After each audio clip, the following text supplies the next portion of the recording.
to.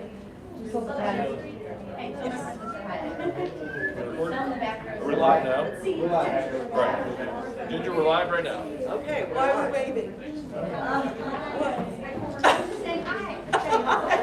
Okay, I thought maybe you were trying to, okay. And that's my crew back there. I don't know why they love me so much, but you just gotta tell me.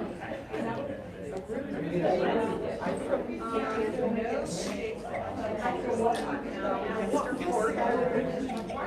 meeting to order.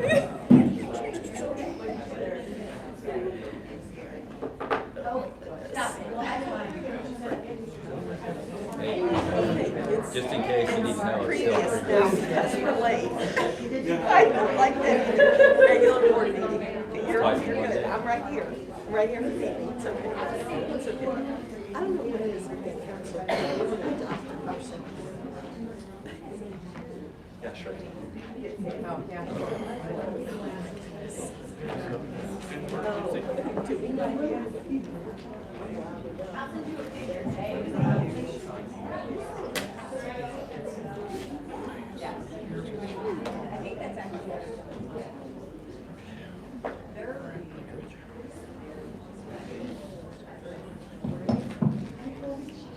I'd like to call the meeting to order, please.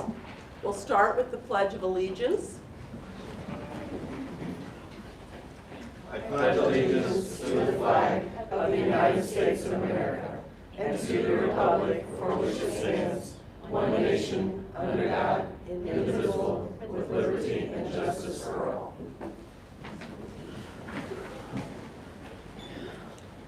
Lucy, would you do the roll call, please? Ginger Shank, Here. Frankie Schwartz, Here. Roger Tucker, Here. Sarah James, Jeff Schneider, Here. Deanna Zwires, and Rich Barton. Here. We have a quorum. Thank you. Next, we will amend or adopt the agenda. I move to adopt the agenda as presented. I'll second that. A motion's been made and seconded to adopt the agenda. All those in favor say aye. Aye. Opposed, same sign.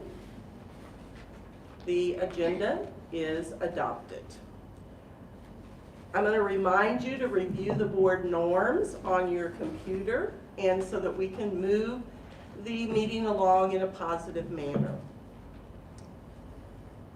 Next, we have recognitions. Yes, we have a very special recognition tonight. We have one of our softball players who just achieved something that's really amazing. Now, of course, we're proud of all of our softball players and all the team that they accomplished, but we had one player just received the All-State honors, which is just an amazing accomplishment. We're so proud. But Dr. Ross, I think, has a proper introduction. Well, so I've done a little bit of digging into this, just to show how successful our softball program has been. Since 2011, we've had 14 first-team All-States, and we've had 9 second-team All-States, which is incredible. We had one kiddo get All-State all 4 years that she was in high school. But for our particular awardee tonight, I remember I was at a game last year, and I don't know anything about softball, you know what I mean? But I'm watching, and Kylie's pitching, and Kylie's mom actually comes up and says hi to me, and I make a comment, oh, she's really throwing it in there. I don't know, you know.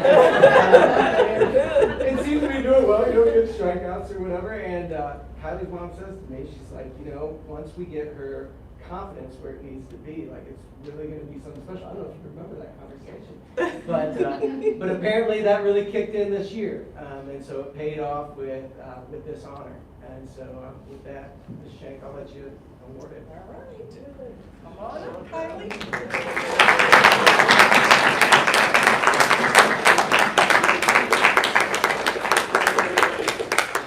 Okay, ready? 1, 2, 3. 1, 2, 3. All right, great. And she's got another year, so you can sit back next year. Yeah.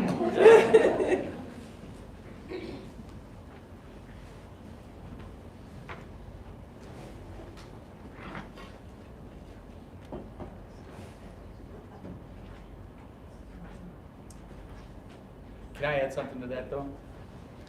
You know I have to talk. Can I say something before you leave, sweetheart?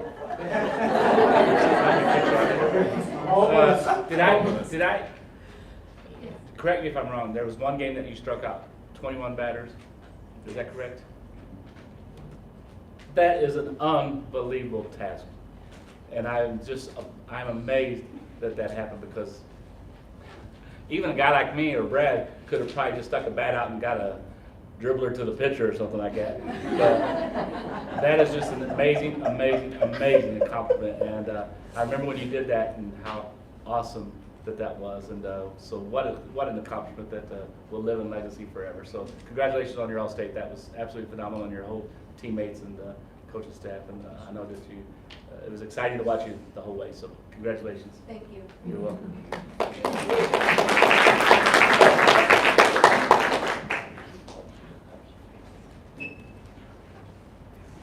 Lucy, do we have any public comments at this time? Then we will move to the superintendent report, and we're going to start with the counselors program evaluation. Yes, I think we have several counselors here to come talk to us, so welcome counselors. They said elementary has to start. Well, I talked last year, I thought Creasa Stark needed to be our speaker this year, but she's retired. Yes. So she said she had to work basketball, so Oh, whatever. if we can prove that she's there working basketball, that'd be great. I'm Katie Shaw, I'm Daniel Boone's elementary counselor. We also have Virginia Sparks in back, she is Rebecca Boone's counselor, and Creasa Stark is at Warrior Ridge. This is my 24th year in the district. It's my 21st year being a counselor, but 13 of my years were at the high school. So this is my 8th year at Daniel Boone. You've got our report that we put together earlier, so I didn't want to read that to you. So I just put together, in case anybody's interested in what a day in the life of an elementary counselor looks like, I thought I'd just tell you what that might look like.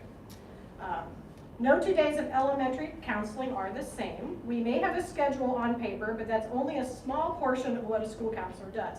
A general rule is that we plan as much as we can, but the plan can change with a moment's notice. On a regular day, an elementary counselor will have morning supervisions, classroom lessons with each grade level, small group interventions like social skills groups, and certainly roles and dismissals, and just general meetings. Other days we may have lunch duty, 504 meetings, data team meetings, covering classroom for a teacher, making a hotline, having a conflict resolution with the group, helping a teacher have a class meeting to address an issue, assisting the main office, completing observations for PBS or special services, speaking with parents about concerns academically and behaviorally, and meeting with students who are having emotional or classroom issues.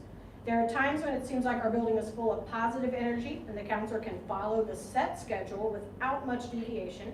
And there are days where the schedule falls apart very quickly due to unexpected events. Elementary school counselors also take the lead for building MAP testing, and once that time of the year hits, our schedules are changed again. Typically at that time of year, we are out of classroom lessons and are yearly full-time testing coordinators. We help the MAP test in classrooms with equipment setup, Chromebooks, troubleshooting, and then we also work with kids who are absent, doing makeup testing, or even testing students who need to take a test in a different atmosphere. With the role of school counselor being a singleton role in elementaries, we each only have one in the building every day, it's wonderful to have an amazing staff. We do have access to an ESC. My building shares Carolyn Willis with Blackhawk, but those positions are shared, and we don't have an ESC for each building every day. When the school counselor is gone, there is no sub. Principals, classroom teachers, and paras all step in to take over emotional needs of our kids those days. Whether they realize it or not, they are counselors every day. Our elementary buildings have team atmospheres. I think I speak for Virginia and Creasa when I say that, and it has to work that way to succeed. School counselors never have boring days. And I invite you to ask me any questions that you might have. If you don't have any, that's fine too. Thank you. Okay, then middle school I think is following, so I don't know if They're right behind behind you. So I'm Abby Lassiter, I'm one of the middle school counselors. This is my 5th year in Warrenton, my 5th year as a school counselor.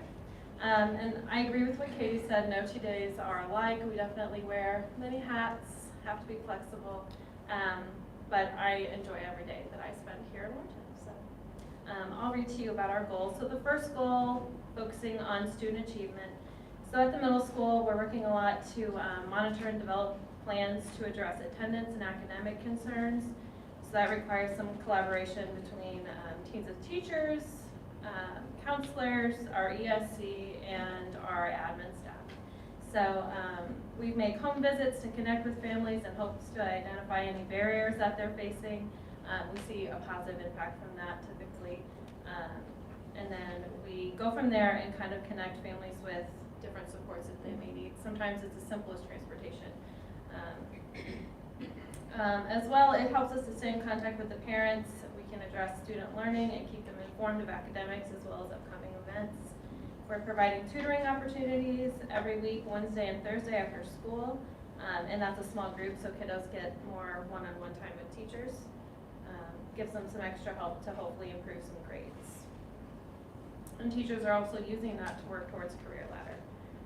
We are currently working on the ICAP, so 4-year plans with all 8th graders. It's a kind of a rough draft of all classes they'll take in high school. So we're talking about their plans for post-secondary graduation, so college, career paths, things like that. It's been very interesting to talk to the kids about that. And our goal is to have 100% complete by spring break. We've kind of broken that up, so our kind of mini goal is to have 100 completed by Christmas break, and today we counted and we're at 96, so making good progress towards that. Hello, I am Nikki Watts. I am the other Blackhawk Middle School counselor. We are big on helping our kids and surrounding our family with services within our school and throughout our community. With the help of our ESC, we're able to provide for families with a multitude of resources. Our education support counselor, which is Carolyn Willis, as mentioned, works with students who need extra support in emotional and behavioral areas. We are currently working with Compass and Churchill to provide counseling and therapeutic support inside and outside our school. We attend interagency meetings regularly to help bridge any gap that there might be between any staffing services outside and inside our school. We work with Juvenile and Children's Division as well in those agency meetings. We provide, alongside our education support counselor, suicide risk assessments, reentry meetings, IEP, and behavioral interventions. We also touch base weekly with our Compass workers that come in to meet with our kiddos as well. We are working to develop trauma-informed within our school community. Our goal is to meet every kid where they're at in that journey, and we have presented on that several times at our professional developments, and we are going to do that again. We've already done that once this year, and we're going to do that again in January as well. Any questions for us? All right, thank you. Thank you. Thank you. Hello, I am Jean Thomas. I am one of the counselors at the high school. The other 3 counselors are sitting in the back, where we usually sit. So I am, you guys obviously have our report and everything, so I'm not going to read over it. Just kind of highlight a couple things. As obviously the high school, we are the only ones that actually do A+. So that one we are working with probably daily, talking with our kids about their attendance, talking with our kids about their grades, talking with our kids about, oh, you're not signed up for the program yet, you're college bound, why not? Talking with parents, talking with teacher, it's at least a daily conversation with probably at least one, and that's not just the A+ coordinator doing that, that's all the counselors talking with all their kids about that. So we are all hitting that very regularly, trying to get kids signed up, trying to get them eligible. In regards to the second goal with increasing the tier 1, it's kind of also a daily thing. We're involved with care team meetings and what do we need to do to best support this student family. Mediators between 2 students or between a staff member and a student, not because they can't do it on their own, just because sometimes the student feels more comfortable with us. talking with that teacher, so just giving them that vote of confidence. So we're constantly trying to get our kids, making those attendance phone calls. Why are you tardy to every first hour? What's going on? Just trying to get a little bit of insight to help. Okay, oh, it's a transportation thing. How can we help with that? Can we help with that?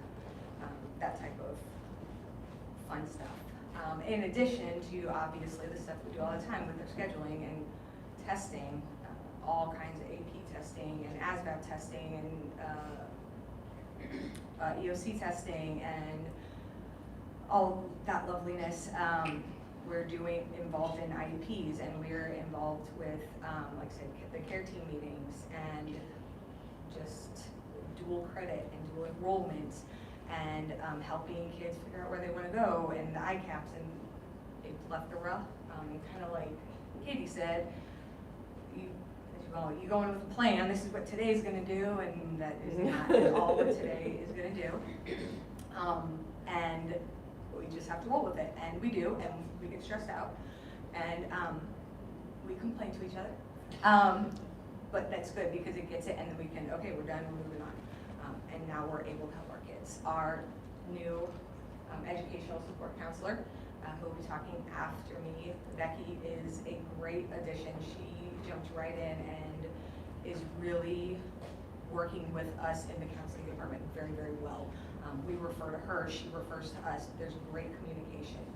So I feel, and I would guess my people would agree, that we're working pretty seamlessly with each other, and there's really not many issues, hiccups, delays, or whatever. So that's what I got. Thank you. Thank you. Any questions?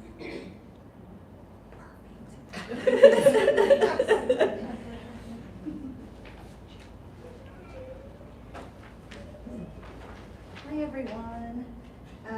As Jean said, I am the newbie. My name is Becky Polson. I am primarily at the high school and at Alpha. So bear with me because I've only been here 4 months. So I am going to kind of read to you guys about what we do. I've been doing this job for a very long time, but just new to the district. So my job is to work one-on-one with those kiddos that have higher emotional or behavioral needs so that they are successful in the classroom setting.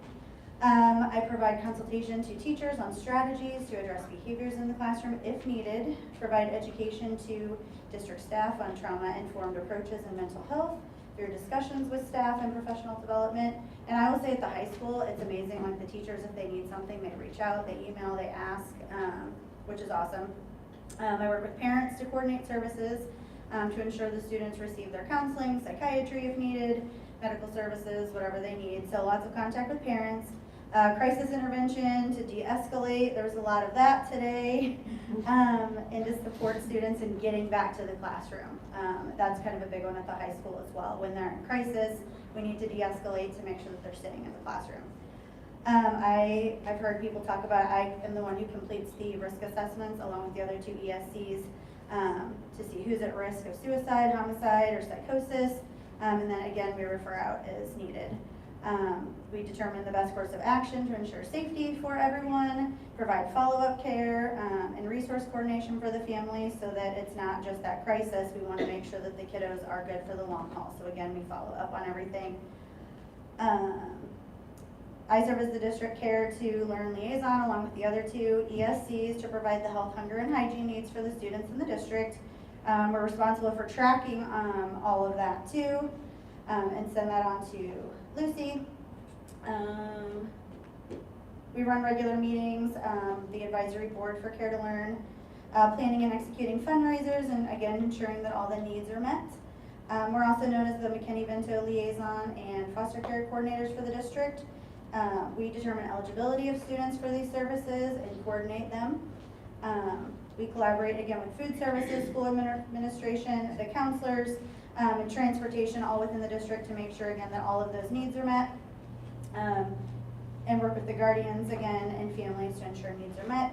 We work a lot with the community, so we attend all of the agency meetings, EFS, Compass, Agape, NECAC, any outside services. We attend those meetings to again make sure there's wraparound services for our kiddos and that they're getting all their needs met, just not at school, but all around. So, questions? Yeah, I have one. Sure. So, is there any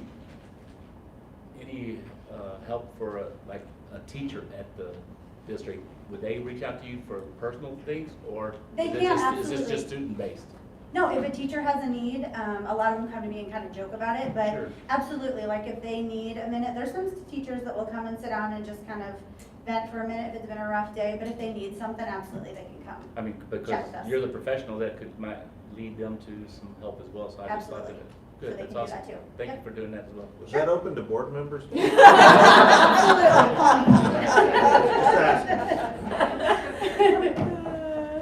Thank you. Thank you. Thank you.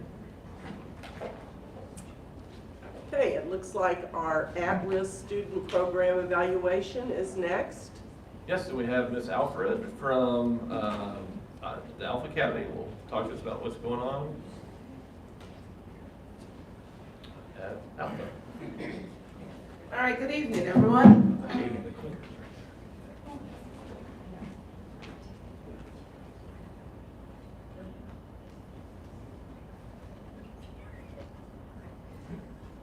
So this is my second year at the district. Millions of years doing this.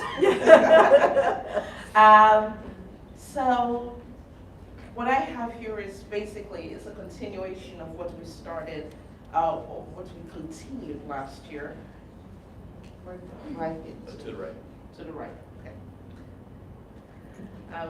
Mission still the same, to serve students in reaching their full potential. Providing opportunities for academic achievement and high school completion while maintaining high expectations. Like I said last year, the fact that you come to Alpha doesn't mean high expectation is out the window. It's still there. Acquiring essential skills and promoting career readiness. The intake procedure remains the same. The only thing that has been different this year about the intake procedure is what we've added to that procedure. And it's that when we have a student with an IEP or 504, we basically insist that the case manager, who remains the case manager from the high school, is present at that meeting, even if it's virtual. We make sure that our liaison is present and it's crystal clear what service would look like at Alpha when they come.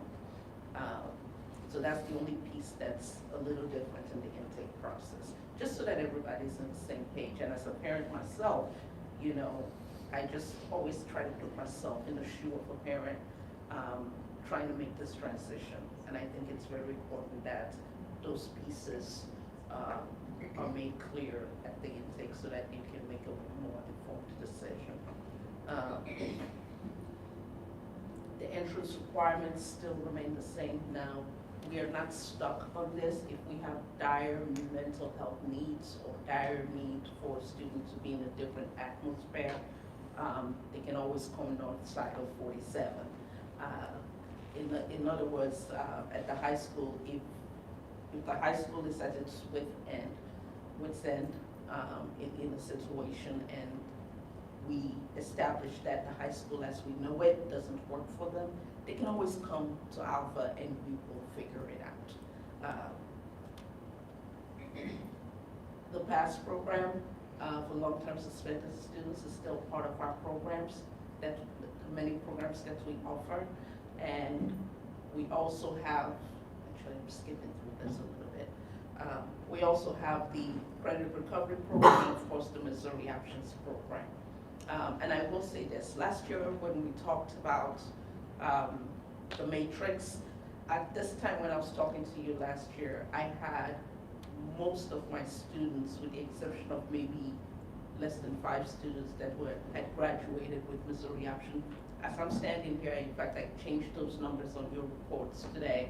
I have 12 students who have graduated, only 4 of them have graduated with Missouri Options, and that's simply because we've been more intentional this year about pushing more students to attain their high school diploma by earning 25 credits, and was hoping that by the end of the year, most of them are going to be earning 25 credits, and Missouri Option is absolutely the last resort.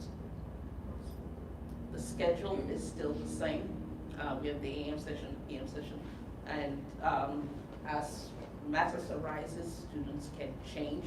If you come in as an AM student, you're not stuck on that till if life happens, we can always change your session to accommodate you so that you can continue to come to school. Curriculum and course delivery, we are still using Edgenuity, but the staff has been working really hard to increase course offerings via campus so that we can have a variety. The wraparound services that we offer, thanks to Ms. Becky Clausen, she's been amazing with us. She's been an amazing addition. Officer Moore, thank you. Compass Health Network, we also still offer, I won't call it services per se, but we, through our partnership with the Elks, we are also able to bring, and our participation in Red Ribbon Week, we're also able to bring in speakers for the second time. We've been able to bring in Ray Lozano. We're establishing a partnership with NAMI for our mental health awareness, mental health day. Because in my meeting with Dr. Clinton Smith, I know he wanted us to focus on mental health. And this year we were able to have our mental wellness day for the second time, and we were able to expand that a little more. Building a school community, I have talked about our partnership with the Elks, the creation of the Alpha School Store. We want our kids to come in and not have a huge void by not being at the high school. So Mrs. Nave and the other teachers, Mrs. Buskin, Mrs. Schaefer, they've worked really hard on the school store. The Alpha Student Council, that's actually Mrs. Buskin's baby. We established that this year. Thanks to the WISE Foundation, we are working currently on an outdoor classroom as we speak. So the furniture came in, and it's actually going to be installed tomorrow. I'm so excited, even though we're not going to be using it in the winter. So I'm really excited about that. And also career opportunities. In addition to pushing our students to attend career fairs at the high school and college fairs at the high school, we also try to hold some in the building. This year we held Alpha Explore. Next semester we're going to do for the second time the Next Step Expo. And moving beyond, one of the things that we took on this year was revamping PBIS because we believe that that's the foundation for character building and for positive character building amongst our students. So this year, once a week, for a while they were doing PBIS lessons, and we were making it relevant to them. At first when they heard PBIS, they were like, oh, that thing we did in elementary school. No, we were actually making it relevant to them and relevant to their lives as we know it. And there was quite a bit of buy-in, and we made it very short but highly relevant. The best things sometimes come in little bites and little pieces. So we will continue our efforts to increase social emotional learning by supporting and promoting mental wellness in any way we can, any opportunity that we can. So that's it. Any questions? Yeah, the only question I have is I was looking at the metrics portion on the PDF, and it says that the current students is 53, and the number of applicants since August is 59, and so that didn't include returning students. And so I was curious, like, was there, since there's 59 that applied, that doesn't include returning, and we only have 53, are we turning away some students, or is there a long process for them to get onboarded? So I was just curious about that. It's not a long process. Yeah. The students that came in last year, that we had last year, and we still, and had not graduated, they came back. Yeah. Those numbers, and that's another thing, those numbers never add up because we're constantly a revolving door. Okay, yeah. Yes, so, and it's not a long process. The longest you might have to wait is probably, like the kids applying now. Yeah. We'll probably have to wait till, Next semester. next semester, like January 17th. I've done 2 intakes this week, no, 2 intakes this week, and then I started until January 17th. So, Thank you very much.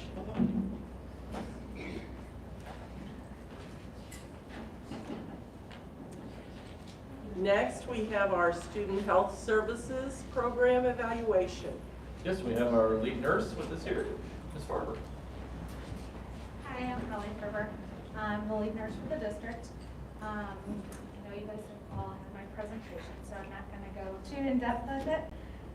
But I did want to touch a little bit on like our numbers compared to last year. So for Daniel Boone, I know their enrollment went down a little bit at their school this year compared to last year, and they have had a little bit of decrease in the number of students they're seeing. Compared to last year, they had 482 less students this year so far that they've seen, which is a good thing. The more we're keeping our kids in the classroom, the better. Rebecca Boone has had an increase in their visits to the nurse this year by 311 compared to last year. And Warrior Ridge has had a phenomenal job getting their numbers decreased by 1,791 visits this year. So the nurse Ashley is in there this year, and was one of our COVID nurses last year. And between her and Dr. Patterson and doing some education with staff, they have decreased quite a few students that are coming to the nurse's office so often. So that's a good thing to report.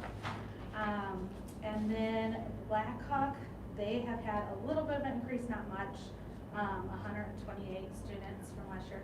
They do have 3 diabetic students there, so those students are in their nurse's office several times a day each. So that counts for quite a bit of their visits. And then the high school, their numbers have pretty much stayed the same, along with early childhood. Early childhood, though, does have 10 more students enrolled this year at the same time compared to last year. So, and then our Care Day, which we all participate in, we have seen almost a double in the number of students we're seeing there every day. There's only been 8 Care Days, but we've seen 97 kids, and last year at the same time we saw 47. So our services are being utilized a little bit more on those days than they had been. And then I did want to touch a little bit on our special care health needs. So this year when we did our registration for online medical stuff, we changed it a little bit and added a few more questions about mental health issues that the state has been asking for our input on our numbers for our district. So last year, we had 79 students that had reported anxiety, and that was just listed as under other, or if a parent put that in there. But when we specifically asked this year, that number was 512 students. So that number is significant with COVID and being out of school, and now more anxiety that we're seeing in kids. And that also attributes to more visits to the nurse's office sometimes with that. And then our ADH numbers went up just a little bit, 451 to 510. Bipolar went from 15 to 23. Depression went from 120 to 151, which that's been seen, across the nation with COVID and other factors. And then our OCD doubled. It was 7 last year, and the ODD was 19 last year, went to 37. And then PTSD last year was rated at 11, and this year we had 49 students. So we've seen some significant increase in mental conditions that our students are having. So I guess kind of wanted to touch base a little bit on that. We have had some changes. We're not really doing any COVID testing. We have it available, a few tests, but we haven't really had anybody asking for them very often. So I actually did one, but I don't think any of the other nurses that have the test have done any this year. So, and then our dental visits have started back up, but I guess they're in a backlog of schools to see also. So they promised us that we'd be able to see once this year, maybe not twice like we were. So, you guys have any questions for me? The only question I had about, you were saying about getting this information, you know, the parents saying that the student has anxiety or has depression, are these like, they're just filling this out and so there's nothing necessarily verifying that they have been diagnosed with Some are diagnosed, like we have you know, on IEPs and things like that, they provide that information. But some of them it's parent telling us, so. On that same topic, with that increase, and then that's also probably with our school counselors, what are we doing to react to those increased numbers that we've seen? And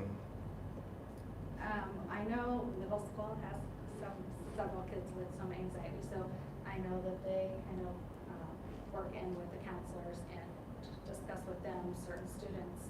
I know Compass still sees some students in our buildings, and we are asked to do some screenings for them sometimes with their kids that take medicines. So I know that's going on. And then just the nurses talking to students sometimes and finding out, you know, do you have a test? Is that why you're, you know, you don't feel good? And different things like that. And just getting a relationship with those students sometimes helps with that anxiety too. and then do you see that trend continuing? And then if you do, which we know that answer, what are you guys doing to prepare for those increased numbers of those students? It would just depend on how much help they need. Nurses kind of help as much as they can, but sometimes we just have to refer on. Or, you know, we discuss with parents, you know, this is not working. You know, they're coming in every day at this time to get out of this class. And that's also passed along to counselors, especially at middle school and high school, I know that. And, you know, working with those students and trying to get them some help that they need. Right, it's really going to boil down to staffing, you know, Right. as long as people have the capacity to help, we will. But that's where our educational support counselors step in a lot in those situations, I think. Their plates are pretty full too, so we're doing as much as we can. Right. I don't see too many kids at early childhood with anxiety. Right, I mean, right. we have a couple, but Yeah. I don't see them, and it's not as, it doesn't impact them as much as it does someone that's in middle school and high school that needs to be in their classrooms learning and, you know, can't make it to a class to do that, so. Thank you. Any other questions? Thank you. Okay, thanks. Looks like next we have the summer school program evaluation. Yep, so then we have Dr. Stanek here to talk to us about summer school. Hello.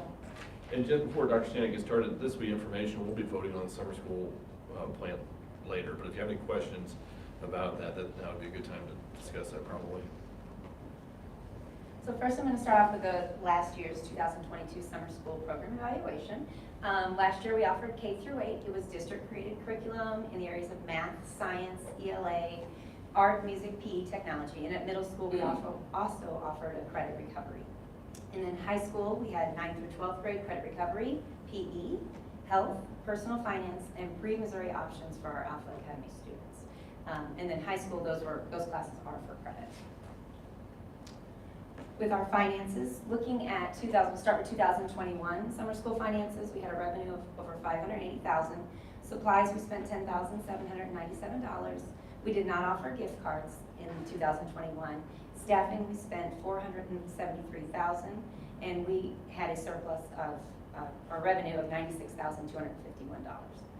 Last year in summer school, we had a revenue of $305,695. Supplies, we spent just under $5,000. We did not offer gift cards.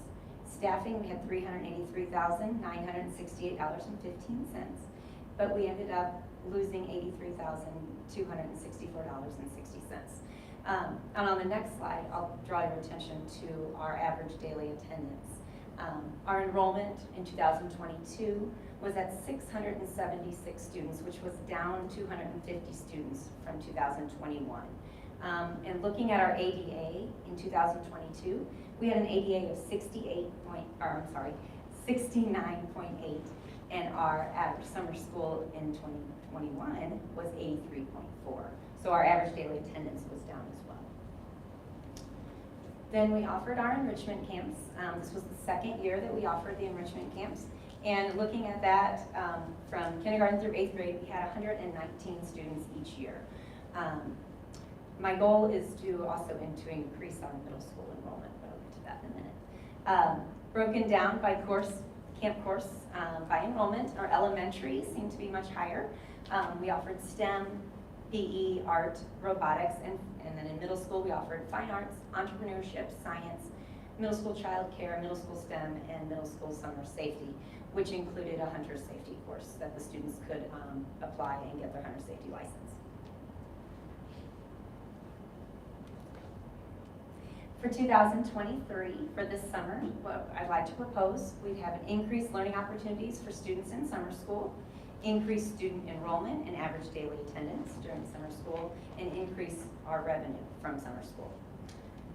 What we'd like to propose is kindergarten through 4th grade being held at Rebecca Boone Elementary, 5th through 8th grade at Black Hawk Middle School, 9th through 12th grade at Warrenton High School, and then Alpha Academy for those students that would apply, that would enroll there.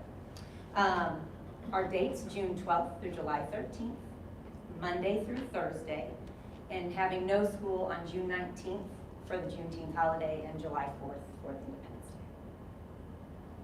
Our course offerings would be the same as prior years, K through 8 and then 9 through 12. And what I would like to propose is we reintroduce the attendance gift cards to try to increase that attendance with our students, K through 8. $100 for a prepaid card for students that could miss up to 1 day, $75 for students that would miss up to 2 days, and $50 for students that missed 3 days. And then finishing off the summer, once we finish summer school, but then moving into July 17th through August 3rd, offering those summer enrichment camps at the elementary, STEM, PE, art, and robotics. Middle school, kind of switching it around a little bit. We had a middle school camp advisory team we met with.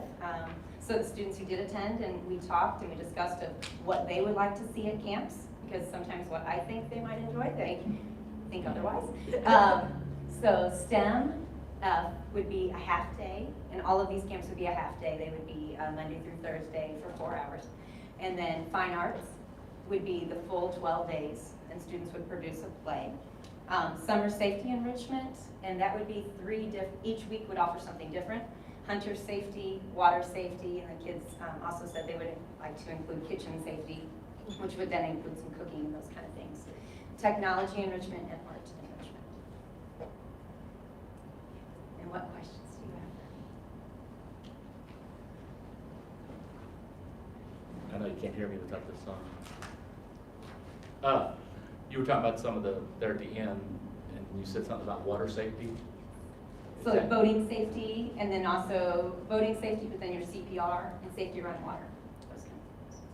We have such a shortage of lifeguards at our city pool.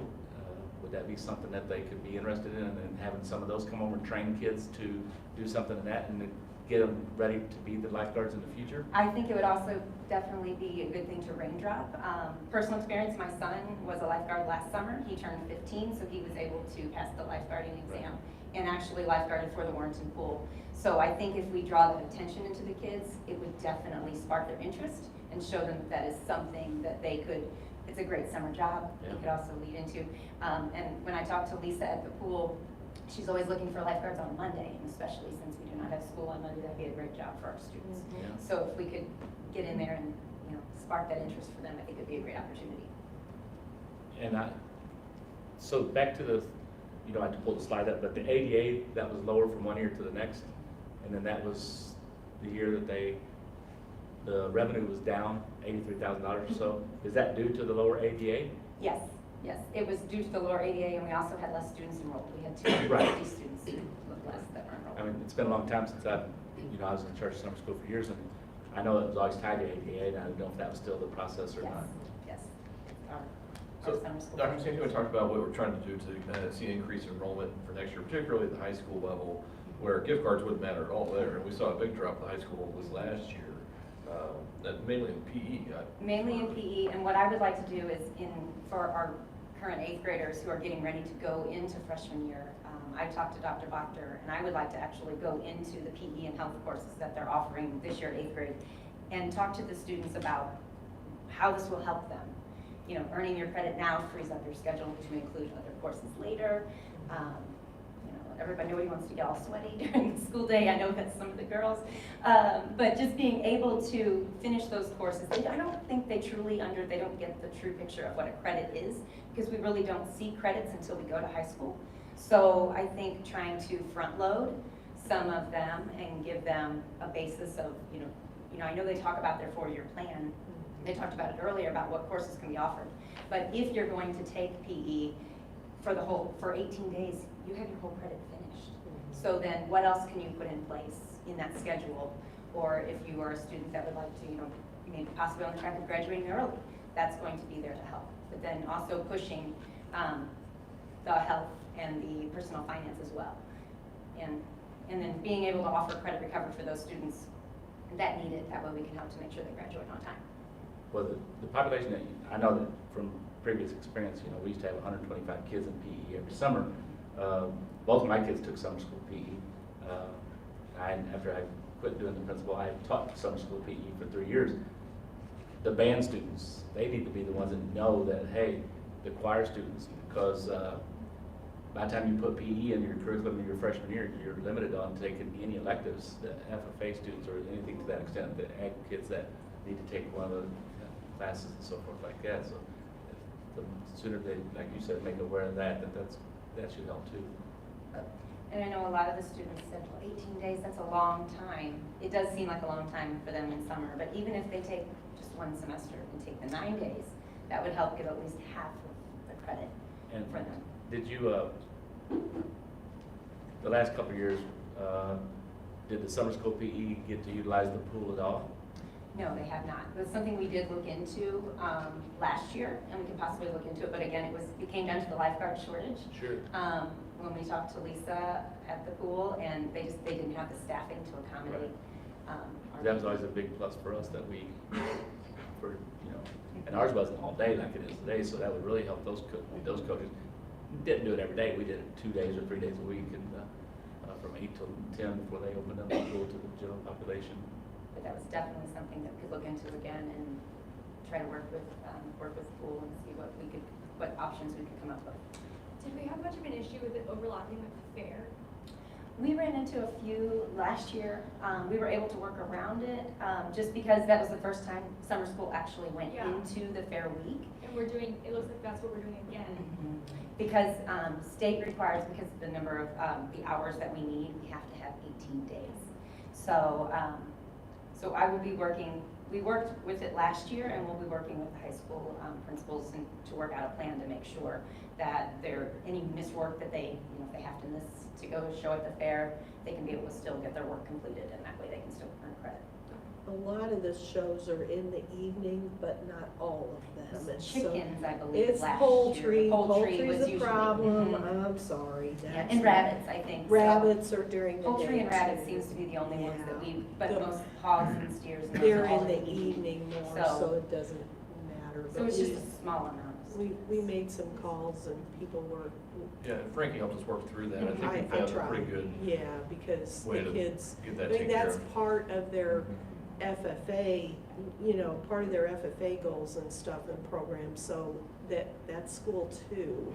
So it's kind of hard, but yeah, we work things out, so it's mostly just those 2 species though, the kids who show poultry and. Right, and I think we had a band trip that was conflicting against it Yes. last summer too. So Yeah. we had a few things kind of working against us. Right. Since it's later than it used to be, it runs into some things that we didn't have that problem with before, and that's not anybody's fault, it's because, Yeah, no, I'm trying to figure out all the Yes. components, Yes. other than just gift cards that Right. are possibly affected. right. Right, that's when we kind of bring up the high school stuff, because they're not gift card related at all. We saw a big drop in enrollment there. And then elementary wise, though, I think we had some stamina of completing the summer school and middle school particularly, where they would start out, come a week or two, and then just not finish. Yeah, And so the gift cards might make a difference. that would make a difference with that group. And has, in years past, was summer school typically just 4 days? Yes. Okay, so even before we switched to 4 days? Yes, yeah. Okay, because I just, again, just trying to figure out what has changed over time. On the revenue topic, could you go back to your slide where it showed the 2020, 2021, and 2022 school funding potentially? I'm not good with numbers, so you're gonna have to help me out. I'm not good with pointers, so.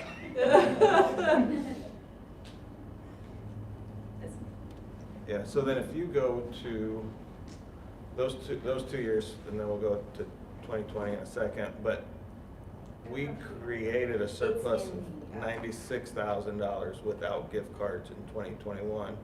And then we spent, or we had a deficit of 83 without gift cards. Why do you think we had a surplus in 2021 without gift cards and So a deficit in 22?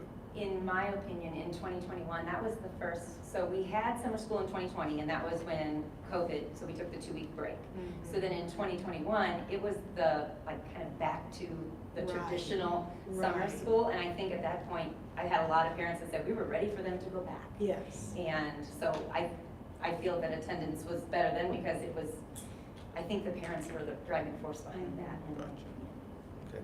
And then on your staffing costs and how that's in proportion, proportion to other, so like in 20, if you could go to the 2020. I think that's actually in the program evaluation. Oh, that's, Yeah, it's okay, not oh, on it's not on that one, It's- I'm yeah. sorry. That's, Okay. So in 2020, we had a revenue of 511,000, and then our staffing was 582, or I'm sorry, 382, 382,000. Mhm.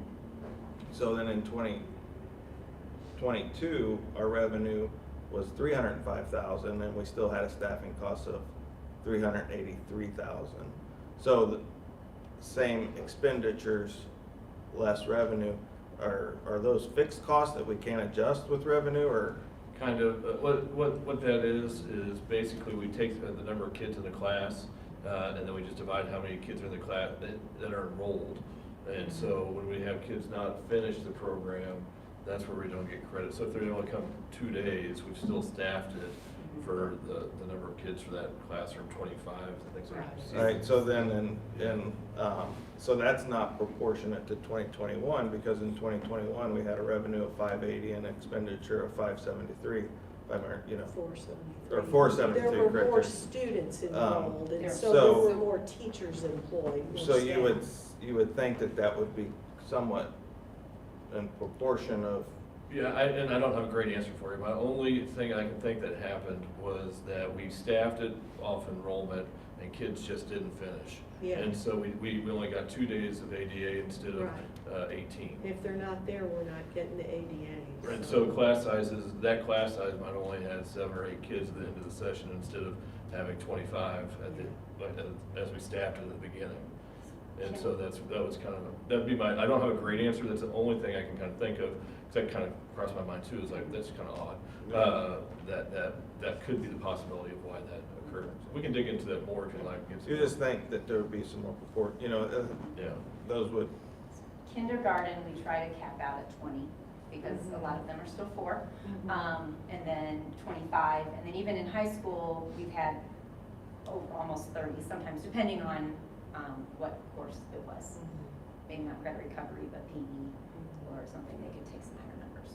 And we're spending less on supplies, like, 2 years ago it A was lot almost less. 15,000, Yeah. and then 1 year ago it was 10,000, and then this year is like 5,000. So we're like, So I try to use a lot of recyclable materials, so if you ever take a tour of my summer school shed in the back, you'll notice there's a lot of stuff out there. But I know the first year we did buy, in the supplies was the shed, so I had to buy, you know, we right. bought this shed to hold the Right. supplies and a lot of the tubs and the reading lid sets and those kind of things. So right now I may not have to buy full sets of reading lid sets, maybe just 5 or 6 books. So that's helping with the cost of supplies to decrease. But staffing is our, But always, staffing is always. always our biggest expense. Sure. And that's, And that's driven by how many kids enroll, Yeah. and you don't know for sure. You know, that we they're gonna we keep watch that going. pretty closely and try not to add another section until we absolutely have to. You know, we were just off by a few teachers that are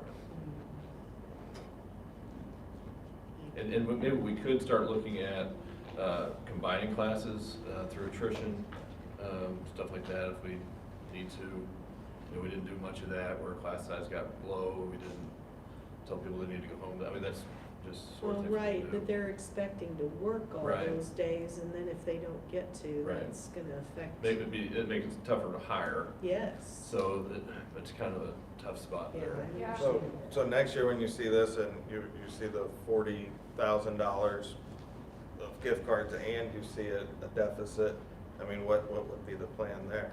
Well, you know, and I wonder if it has to do with, well, first off, then we know it might be a scheduling problem then, that might have to look at a different way to do it. Maybe we do it before school in July or something, but my gut tells me that parents aren't gonna be around for summer school in July.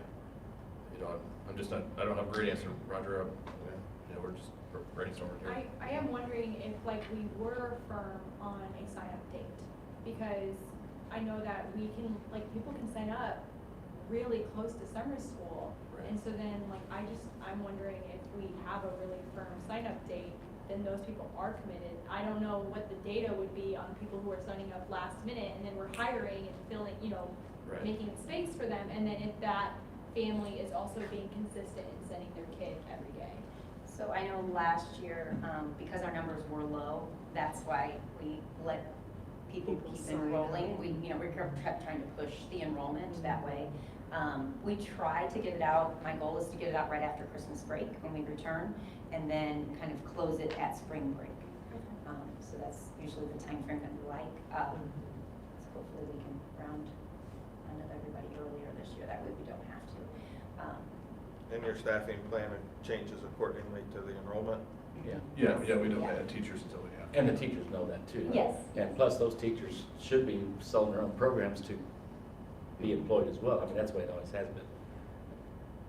Thank you for what you do, because summer school is its own, it's a beast.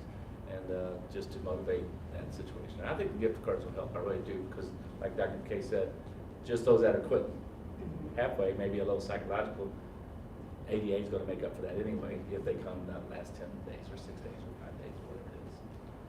Yeah, if we get back, before COVID, we were at 102 ADA, but that was pretty good, really. If we can get back to that level, we've had higher than that before, but you know, that's our last one prior to COVID. So, and it could be that we start later and it's going past 4th of July and that's causing problems. You know, it's just hard to say exactly.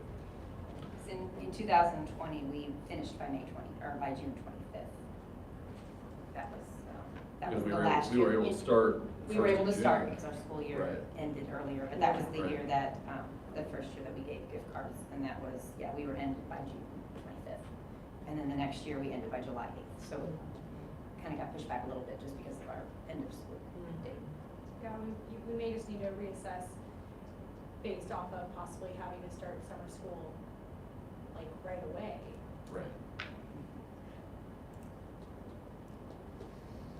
Thank you very much. Yeah, thank you. Looks like we have the financial update. Yep, just your normal monthly update.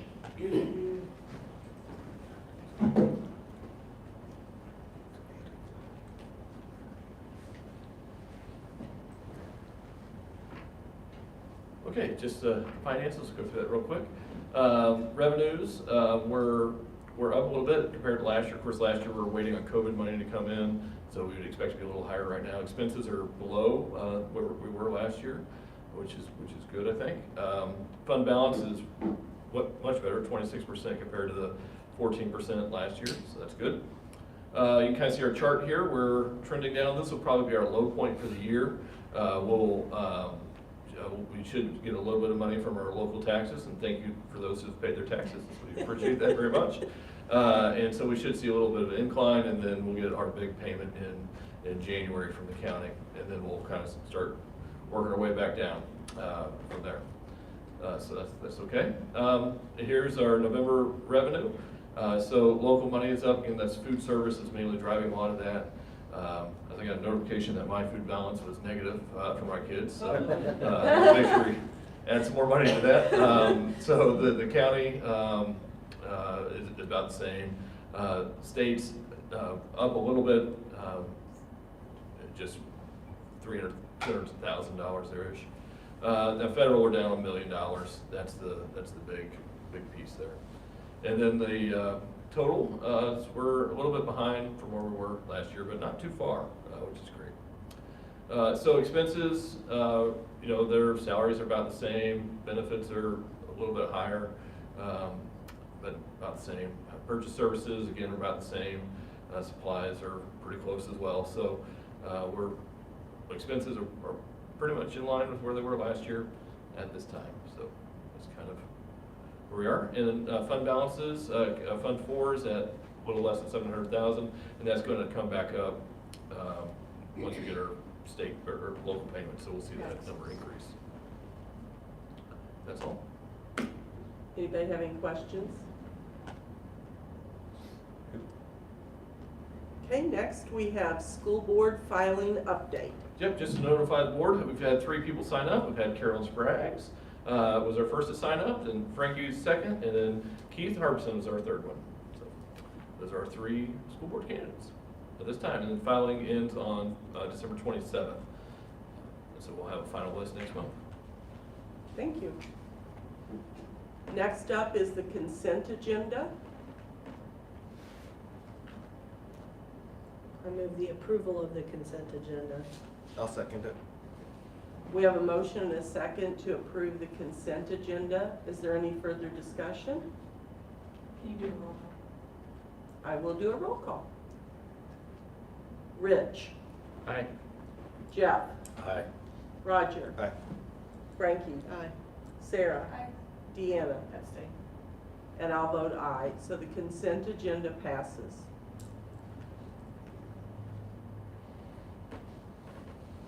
Okay. We have this new program, so you have to figure it out compared to what we used to use. It's a little different. Next, we have old business, para stipend plan. Yes, so this is from last month. As you guys recall, we approved $100,000 to go to paras. So we've talked to our legal teams about what we need to do to make that happen. We do have to have a motion that has a start date on that. So we'd like to start that at their December paycheck. And so we reached out to the paras and asked them how they would like their stipend, and they said they prefer it monthly. It was the majority. People asked them if they'd like it at the end of the year or monthly. The majority wanted it monthly. And so it'd be $255 for the 56 paras in the district. That's in the budget. And so hopefully we fill all of those positions, but that would start December and go through June. I'd like to make a motion to approve the paraprofessional stipend as presented starting in December of 2022. I'll second that. A motion's been made and seconded to approve the paraprofessional stipend. Is there any further discussion?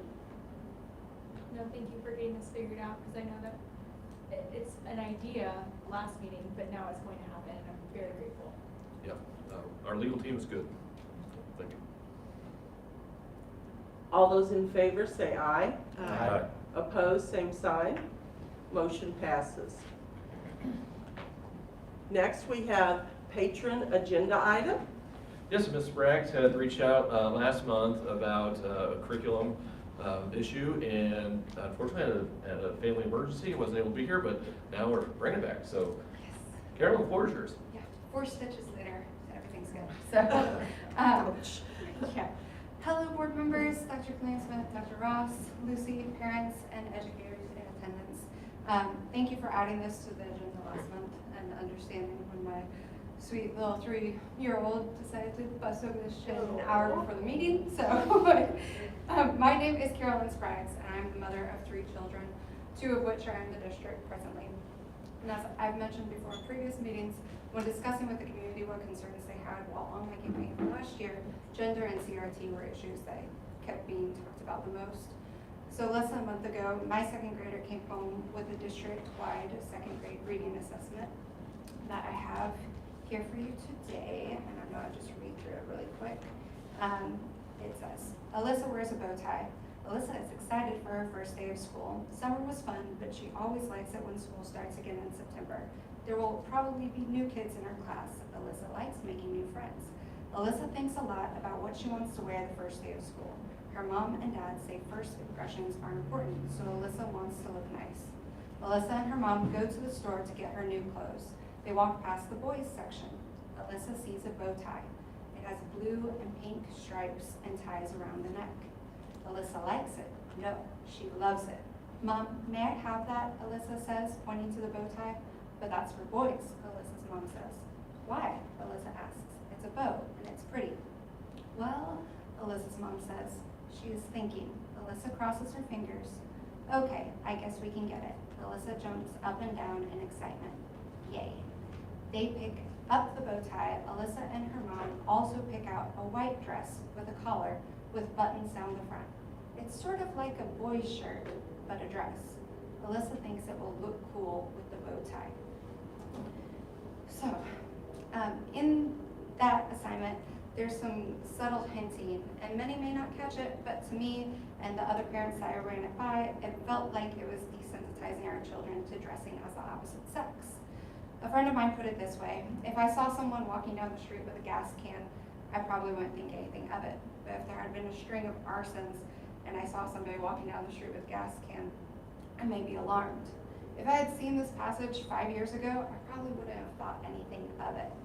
Sadly, that's not our world today. Districts have been dealing with classrooms asking children what their preferred pronouns are. There are children who identify as furries, among with other instances. I wanted to bring this to your attention so that we can ensure even the subtle mentions don't have a place in Warren County. To that, I would love to thank Dr. Patterson, Tia, the curriculum writer, who swiftly removed this assessment as soon as they were alerted to it. But then they went above and beyond. They not only removed this one in particular, but went and read through all future assessments with this lens on, right? Teachers usually are just focusing on storylines, making sure that has the proper assessments that the children need to learn at that time. And now it's kind of bringing a whole new thing to their attention. So I'm sorry that in today's world, there's more for them to look at than just ensuring the child understands the material.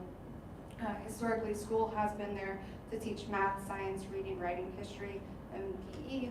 Well, home is where we mold their spirits. And I am so happy and grateful for the district taking extremely quick action to remove this content and also add it to their radar with finding future assessments. Thank you.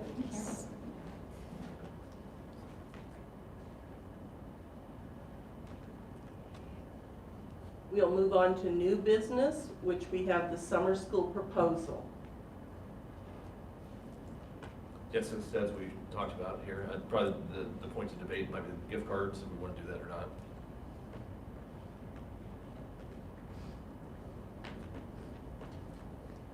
The ADA number is definitely concerning me. I mean, it's really gone down, and so I know that when we have done gift cards, it's a bit of a gamble, and it's not a guarantee that they're going to earn it. They're like we're not like buying all these we're not buying all these gift cards without them earning it. Correct. We don't do any of that work until after it's over and we've run the attendance. Yeah, and so for me, it's less of a gamble when I know that all of these kids have like put in the work, and so knowing in my mind that the kids would be attending and then we would be, as a district, receiving that revenue that would cover this. That's kind of why I feel more comfortable with it, the fact that it's not like a guaranteed $40,000 expense that we're agreeing to. Can you tell me the net profit per student? I can calculate So that. if we're gonna give them Yeah. $100, what are we making per student? Yeah, so if they attend the whole time, give me just a second here, so it's about $4,300 per ADA. But an ADA is 1,000, just numbers here. We're gonna believe anything you say. No. I mean, Right. I got a number in my head. He's doing the math for you, Let's get a little cross multiplication Hold- dividing. hold on.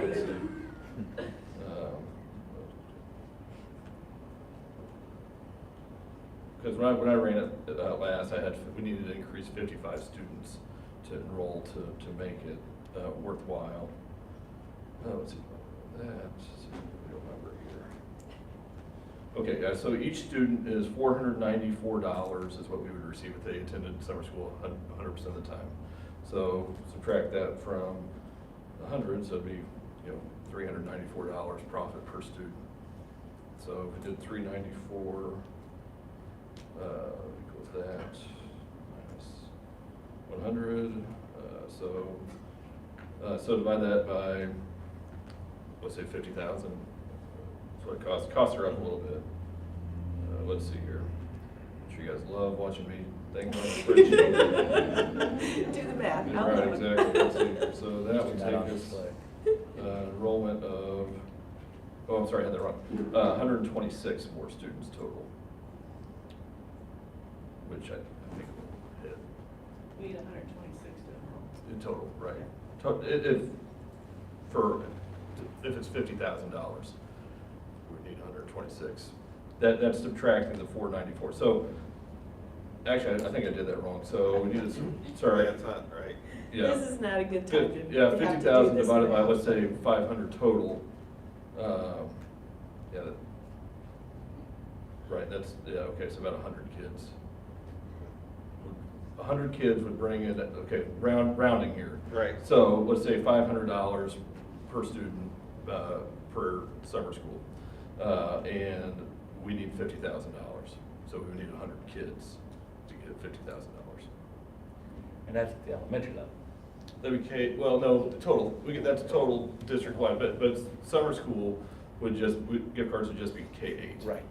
Yeah, so about 100 more, but not some more kids, we need 100 kids to make $50,000. Right, but for every kid, we bring in $500, we pay $100, and we make $400. Do we know when we had gift cards, what percentage of the enrolled students received a gift card? I don't know off the top of my head, I don't I have it know. in my office. Yeah. It was pretty high, wasn't it? I mean, most of them. Yeah. Well, you don't have to. I feel like we talked about, let's try it and see what happens without gift cards.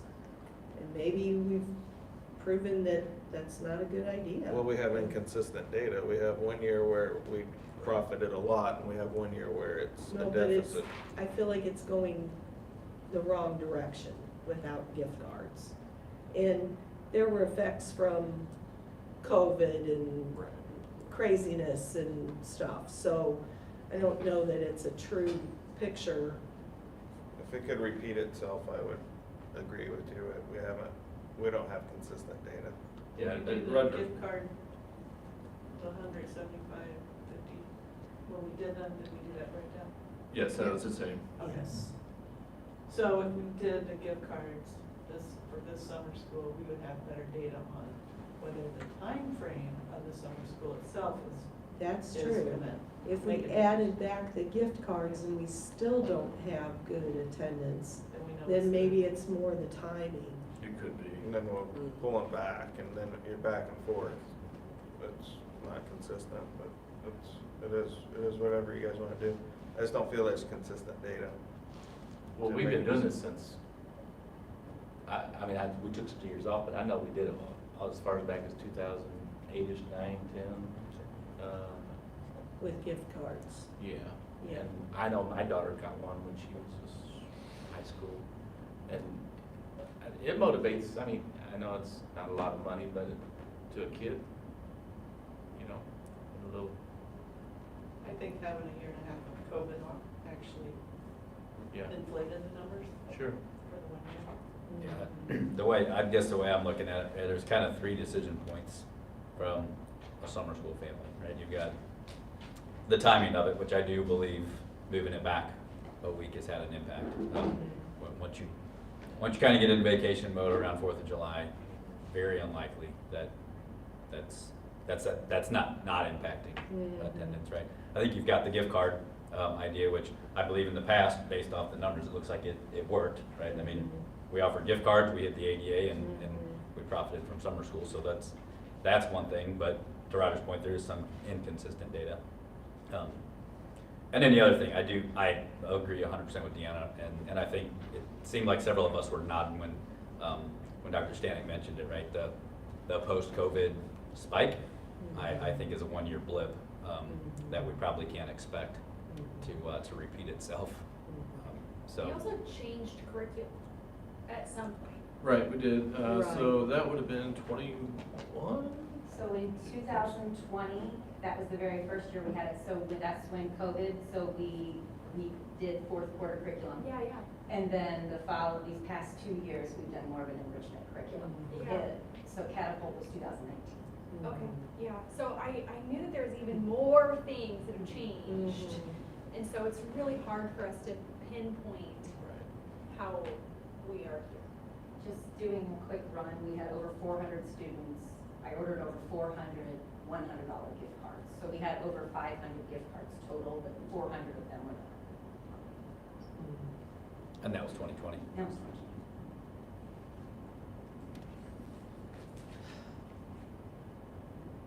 So then we would have to approve a budget of how high? Well, we would do that in the budget for this would be out of next year's budget, because it would be paid in July. We would just build $50,000 in the budget for it, is what we would put down. But we might, because when we do the budget in June, we might have an idea of how many kids we're looking at, but that's getting pretty down to the wire when we're putting the whole budget together, so it'll probably be an increase of 50,000 is probably what we'll just put down, and then we'll change the actual number in our budget amendment one. Yeah. Yeah. Did we stop doing gift cards because of the budget? Yes. Okay. It was one of the many. I would assume, I just wanted to confirm that, because I wasn't. Right, and so I think we know what we could expect, you know, when we're building our budget for next year. If we don't have gift cards, we'll put 70, 80 down instead of 100. You know, that would tell us where we're gonna be probably. I'd rather see, just me thinking out loud, I get in trouble for that. I would rather see greater control on the expenses portion. And, I mean, if we're having less kids attend because of scheduling issues, can we adjust our expenditures to compensate those losses? We'd be really tight on that because we start out, it really is based off the class number. As soon as we get over 25, we're adding a section, essentially, and then that takes that section down to 14, 15 kids. But that's one of the selling points to get teachers to work summer school, is that we're gonna cap class sizes at 25 and not have any higher than that. And then whenever kids don't attend later on, you know, that's where we run into staffing. So really the only way to keep the costs down based on poor attendance and people not continuing to come is if you are gonna, like you said, roll some classes together and send some teachers home. And why wouldn't we do that? Well, That's part of the staffing and the perk, you know you're gonna work and get this amount of money. Right. And so that allows us to staff it. We kind of struggle to staff summer school. We always have to hire outside right. people to get summer school staffed. So it's just one of the perks to do that. And so then the next year, the following year, Roger, we might have an even harder time staffing because people are gonna say, well, I'm not guaranteed that I get to work the full time. Maybe if we don't have enough kids, then I could get sent home and I'm not gonna make that money that I was expecting to make. But we could operate tight. You're right. Could we send people home? Yes, that is a possibility. There's no, like, in other trades, you job gets done, you get rained out, you go home, right? You're out funds. So I'm just asking why why is this situation different? If you have lost responsibilities throughout the week or throughout the day, you don't have, I'm not gonna say you don't have anything to do, but what you're hired to do, that opportunity isn't there for you. Why are you still there? Right, and that's something we could definitely do in the future, but I think that message gets out, we will have a tough time keep getting staffed initially, just through tradition and the way expectations have been set. But I do understand where you're coming from, I get it. Well, I understand too, and I know that lots of people want to compare education to the real world, but education is a beast in its own self, and it's so much different than the real world, that mindset, I would love to see that mindset, but it's not feasible in an educational situation, I don't think. I guess that's a debate for another time, but I don't see that. I mean, the only thing that would concern me, which has already been mentioned, is staffing in the future, because there are other districts around us that have summer schools also. And everybody's always competing for teachers. And so if we can't hire our teacher and lock them in because we're gonna be letting them loose at some point, I just feel like it has the potential to snowball and we won't have staff. Just like we're having trouble with our, recruiting teachers and retaining teachers, same thing.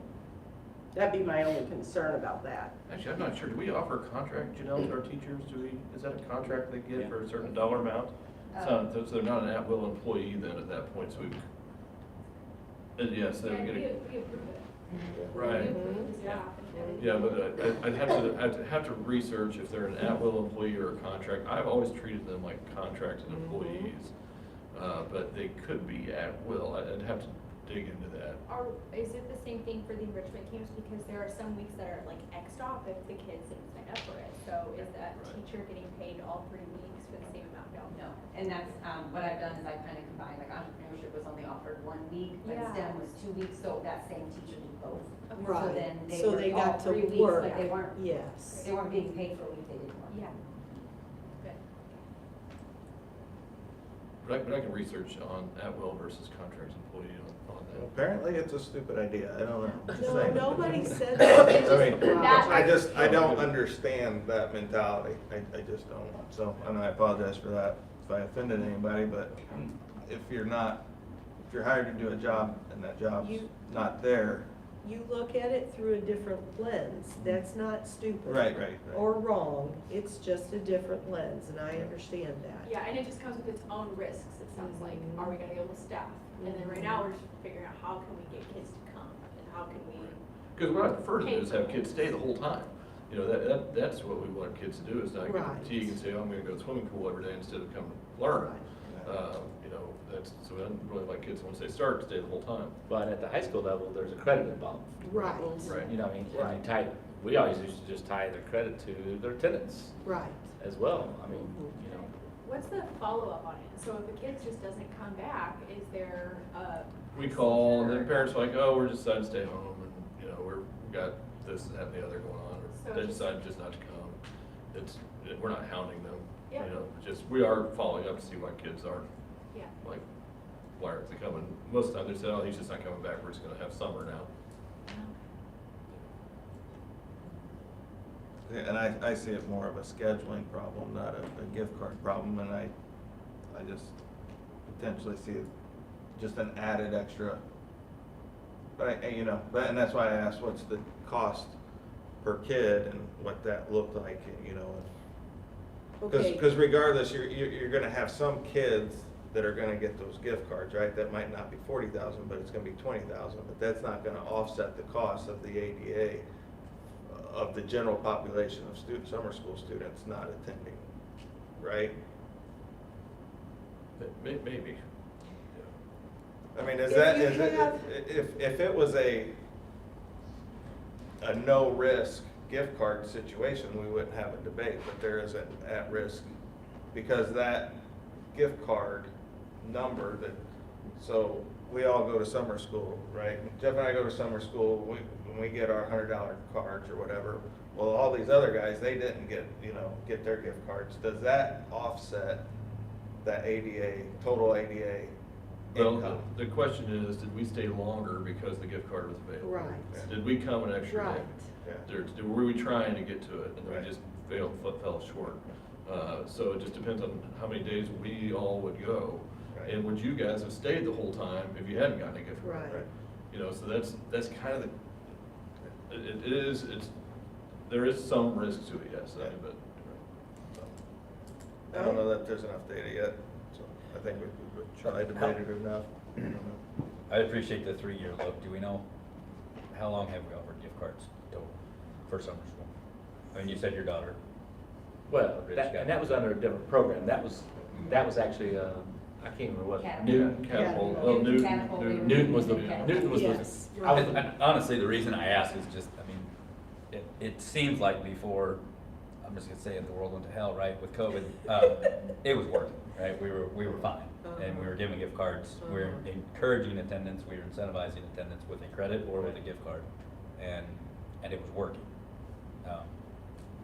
I'd like to think and hope that we're getting back to normal, so, I mean, to me, that's the reason I think I'm supportive. I agree with what Roger's saying, right? I mean, because it does seem like there's probably some improvements that we could do from a staffing perspective, but I also get the other side. I mean, it's all the conversation makes sense, but when it comes down to decision, I'm just old school vote to get back to normal, and it seems like this is the normal thing to do.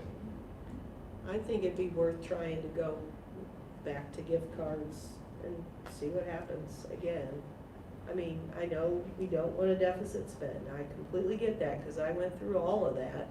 I was here, but I think it might be worth it, so.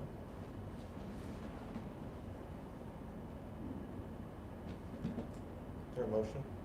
Not yet, not yet. I move to approve summer school proposal as presented. I'll second. There's a motion and a second to approve the summer school proposal as presented. Is there any further discussion? All those in favor say aye. Aye. Opposed, same sign. Aye.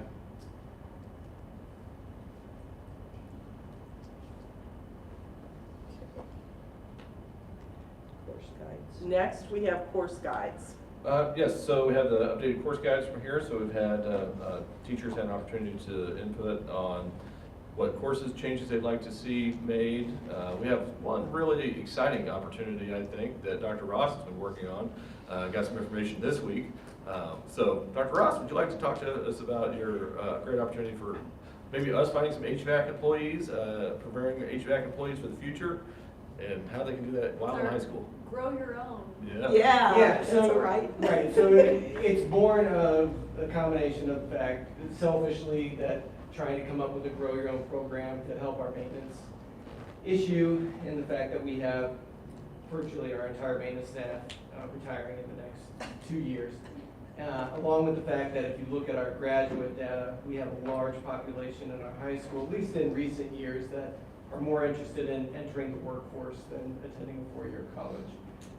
And so really wanted to look at how can we get kids work-ready skills in order to help them enter the workforce, and then maybe simultaneously provide an opportunity. So I've been working with St. Charles Community College, and it's not done yet. It is mentioned in the course book in case we can get it done. But ultimately what it is, it's a 2-year program starting for kids in their junior year to run through their senior year, where ultimately St. Charles provides classes and things like refrigeration, heating, electric, all those sorts of things. We may even be able to provide those courses on our campus so that there is no transportation to Four Rivers or whatever. You know, through that, then the second semester of their senior year, we even provide like an internship with our maintenance department, so they can get some hands-on opportunity with the skills that they're learning in these classes, and then maybe also make a friend in John Chandler and decide that that's where they want to work. And so it's there's still a lot of things to be ironed out, but the folks at St. Charles Community College, like they're excited. I recently just gave them a copy of the high school's hour schedule, and so they're going to draw up what this might actually look like physically. Because and really, if students go through this whole program, they'll earn 18 hours of college credit alongside it. This would all be dual credit. It would be high school elective credit, but then, at the same time, they're earning this college credit as well. Whereas traditionally, in our high school, you're earning college credit for AP English or, the case may be. So this provides a way for, again, those students that are more interested in entering the workforce directly, an opportunity to gain some of that college credit as well. And so, I totally lost my train of thought. But, yeah, so we'll see where that goes, and we're excited. It's close enough to the point where, we felt like if we can get to the point where we can get this rolling next school year, and we can advertise it to our kiddos, our current sophomores and juniors, that they then have the ability to register for it if that's what they would like to do. And the other thing I was going to mention was, so they're looking at that schedule, and we may be able to, it basically would be a 2-hour block within the schedule in our current high school thing, and that would get them essentially 6 credit hours per semester, but also they're going to try to build something made for a Monday. And so it provides a really interesting opportunity there too, because essentially they need 2.5 hours a week in order to earn a 3-hour credit. So if we stack 2 classes up on a Monday, you know what I mean, especially when we're not using our facilities on a Monday, and now that opens up some facilities for us to use, then maybe this is, and there's a lot of maybes, and a lot of rosy sunsets, you know what I mean? But but maybe this becomes a way where we can incorporate some real career path training into a Mondays that we're not utilizing right now for anything. And so we're going to have to see. We're hoping that maybe have a pilot program next year. I want to emphasize that we're still very much in development, but the pieces do seem to be falling into place. Once we have that schedule, I think that we'll be that much closer. I'm engaging the high school administration and counselors in order so we can start brainstorming where this might be if we have to provide classroom space or whatever the case may be. I know Jenna Carroll's really excited, and so. We'll see where it goes. So yeah, it could be something really great. Do our Four Rivers students already attend something on Mondays? Do they? Yeah, their school continues on Monday. Yeah, okay. Yeah. I'd never thought until just now, but they probably have to do it. Yeah, they do. Does anybody have any questions about the course guides? I do. So, I think I went to because kind of condensed it into just The summary. the changes. Yes. And so forth like that, and I saw under social studies that there's no change. I know you had this memorized. Well, Rich, they just kept what you did, so History's history. what changed it to be? And I think there's still a couple counselors here, they could fill me in if I'm wrong. Jenna, would you like to come up and? Oh, good, there were no changes. Right, so that leads to my question that we are still teaching, in the course book, it says that the 3 required classes in social studies are still world history, American history, and American government for a full year of American government. Because I think there has been some discussion that only has to be a half a year. And I think that would be totally wrong because, am I correct that it's still an EOC class? Correct. And given at the end of that year, so if you only did a semester, your scores would plummet. So I just want to make sure that in those no changes that we're still teaching American government for a full year. Correct. Correct? Thank you. I just wanted to point out that I'm super excited about astronomy and physics becoming college because I know I took astronomy and it was college level, and when I went to college and took astronomy, I learned more from Warrenton High School's astronomy course, and so I'm very excited that that is happening. And then I also thought it was awesome to see how on the FFA things are going to be covered. That FFA alumni is covering all ag course fees for the next school year. I think that's incredible. And anytime we've had a lot of talk about community partnerships with the counseling program and with all that, and that's just another thing of just seeing that support for our students. It'd be cool if I saw that on so many different things, but that's a start. I don't know, maybe they've been doing that for a while. I don't know, but that was pretty awesome to have that in the course catalog. So when a kid is looking, that's not even going to be on their radar. They're going to just know it's covered. May I ask who your high school astronomy teacher was? It was Mike Shaw, who is Thank you. still teaching. I just wanted to make sure, you Just got a wanted plug. you to say that out loud. Yeah. Well, I just wanted, I try seriously. not to single out employees. No, I so know. that's why- I know, but, Yeah. you know, that's a nice plug to give to a gentleman that has busted his Yeah. tail to do such a good job and build those relationships with his astronomy and physics classes, and he does an amazing job. I would entertain a motion to approve the course books. I'll make a motion to approve the course book as submitted with the changes that were given. I'll second. A motion's been made and seconded to approve the course books as presented. All those in favor say aye. Aye. Opposed, same sign. Motion passes.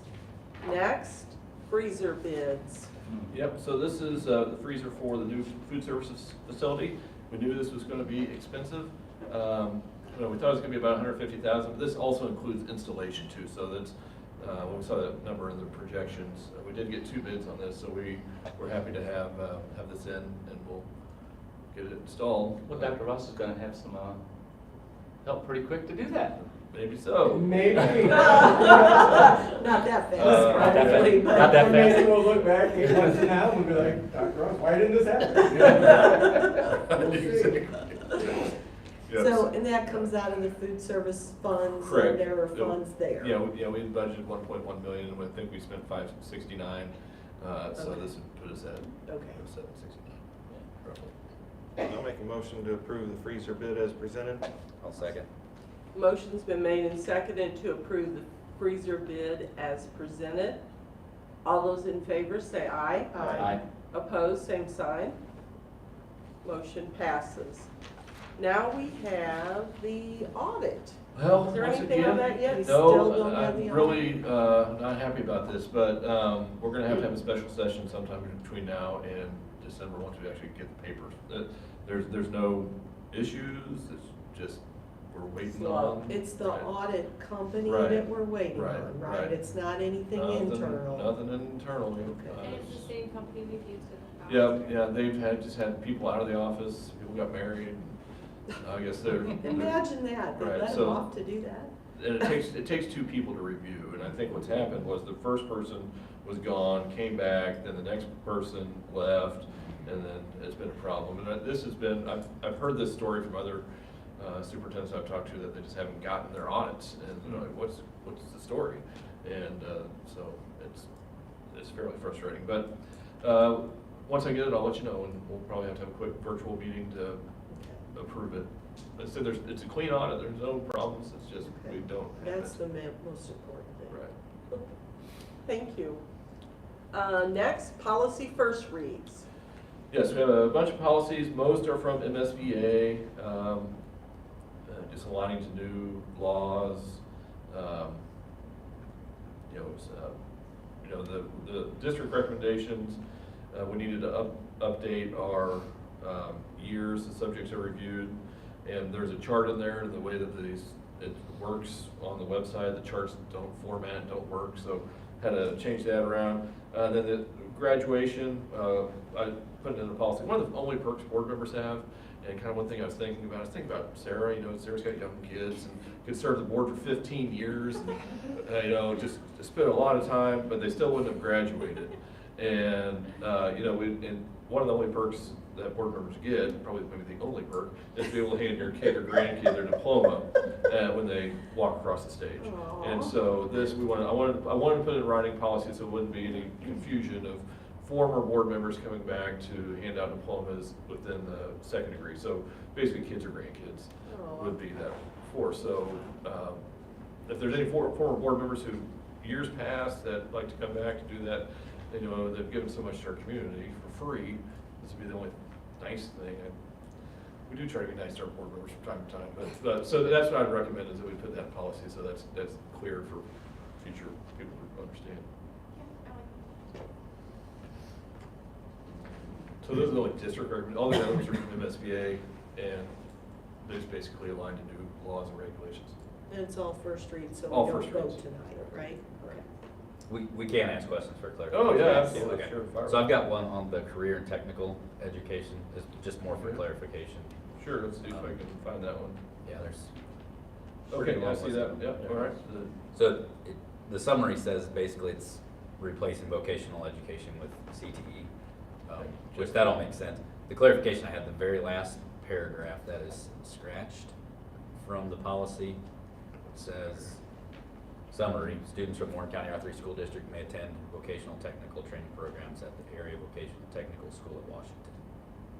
And it's striking it from the policy. I guess I'm just looking for clarification that I think they that's did not really that. anything. Yeah, I saw that too. I think they did that because if you look above there in the instructional delivery, number 1 says they can go contractual agreement with an area career technical Okay. education school. Okay. So I was think it looking for Four Rivers specifically, and I didn't see that part in there, so They that makes probably sense. put that broad just because they're doing it for Make the it whole more state. broad. Yeah. Okay. And if we ever get one around here, then maybe we. Yeah, if we something get different. one closer. Right. we can Well, I can switch. see, I can We foresee tried. like a Rankin in Winsville now or something like that could open up some Sure. avenue or something like that too. Isn't there one in Troy now? I think there's One Troy, that's pretty nice. Yeah, that was the only clarification I saw when you read through. Just looking for that. Good So point. thank you. Good catch. Okay, we'll move on to celebrations. Does anybody have a celebration for us? I've got one. So I had the opportunity to attend the varsity and junior varsity girls basketball games in Silex probably 2 weeks ago. And so we get to read about the varsity teams typically. We don't always get to see what happens at JV games. So it was probably the most awesome high school basketball game I've seen in a long time. It was pretty amazing. I laughed with my wife and actually joked that it's a good thing I don't come to a lot of these games because my blood pressure would not be. It was literally, so it's Silex, so right, there's a little bit of that that rivalry, I guess, from at least from my day anyway. There was pretty scrappy game. Went to double overtime.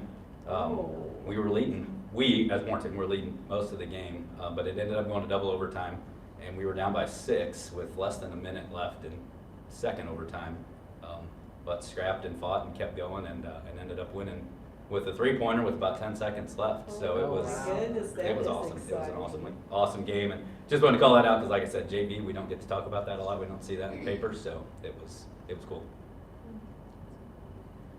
My shout out tonight is, and I don't know all 3 ladies' names, so I won't mention any of them, but the 3 lady wrestlers that are wrestling for our high school program this year. I saw the paper last week that all 3 of them medaled at one of our tournaments, I think. And the reason I said that is because on my way here tonight, I stopped and got a soda at the gas station, and one of the dads was there, who was one of my students back 20-something years ago.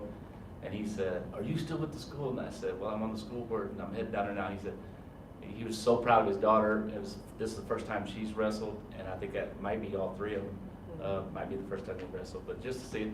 And I know the girls' coach, I think it's Coach Denny, I think, doing an amazing job. Huh? Yeah. Yeah.